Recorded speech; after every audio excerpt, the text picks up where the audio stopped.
It's sad, but I feel like I'm in the 1950s still. Not a lot has changed. Our lawsuit is really based on two of several problems that we've identified in the workers' compensation system. The first has to deal with the concept of apportionment. When someone is injured on the job and becomes permanently disabled, the system determines what percentage of their injury was caused by their job. Women often have their disabilities apportioned because of their gender. One example that we see repeatedly deals with carpal tunnel syndrome. My occupation was in front of a computer, so I was in front of a computer for 8 hours a day. I actually noticed it mostly at night when I was asleep. I would notice that my hands would start getting tingly. I didn't have a sense of feeling in my fingers. The part that was the most painful and uncomfortable is it was waking me up anywhere from 10 to 12 times at night. So I went to a specialist and he did the nerve testing and he's like, sure enough, you do have carpal tunnel in both of them. The employer or the insurance company might say you need to go see a doctor who has been trained specifically by the workers' compensation system. That doctor's called a QME, and that doctor also issues a report. And that report says two important things.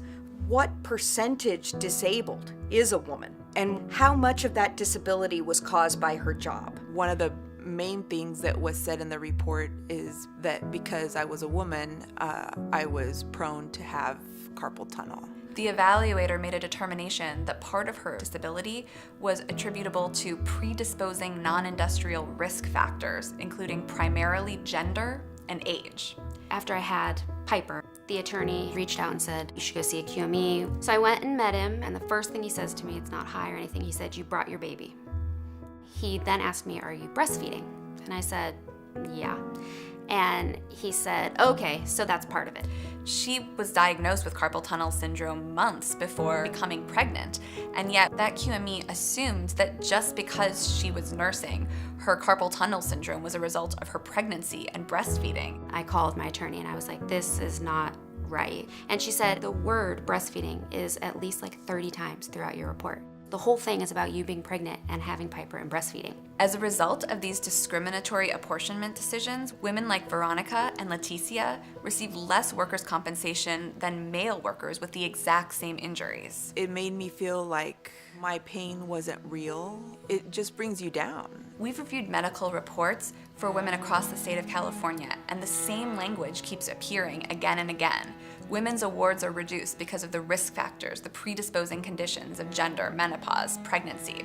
When you see the exact same language being used again and again, that's not an isolated incident, that's a policy. The other part of our lawsuit deals with permanent disabilities that women suffer after they're treated for breast cancer. I started out with 2 normal breasts, and I got breast cancer, and they removed a breast. It will never be the same.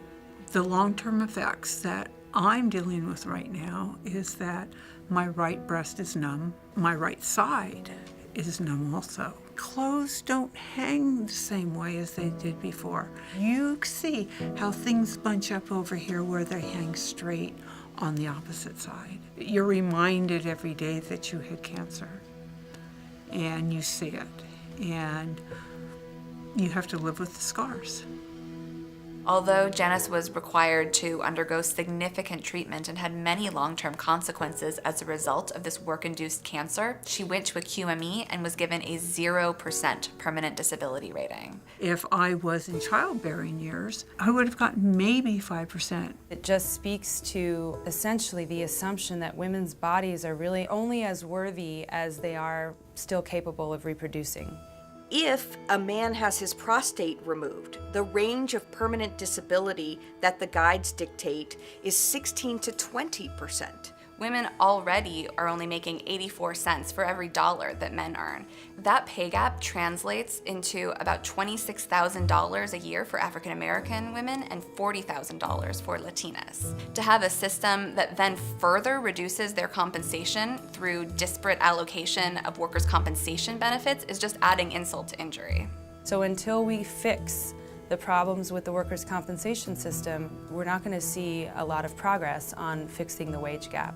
Plaintiffs are asking for a finding that these discriminatory harms are unconstitutional and impermissible, that the unfairly low disability rating of 0 to 5% for breast cancer is unconstitutional and can no longer be utilized in the state workers' compensation system.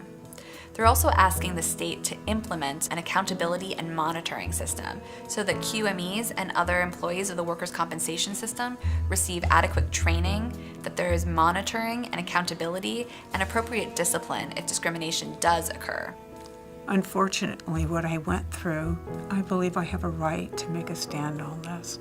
It's like the former women who are in law enforcement who started the ball rolling so I could be where I'm at. If they didn't make a stand and they didn't fight it, I might not be here.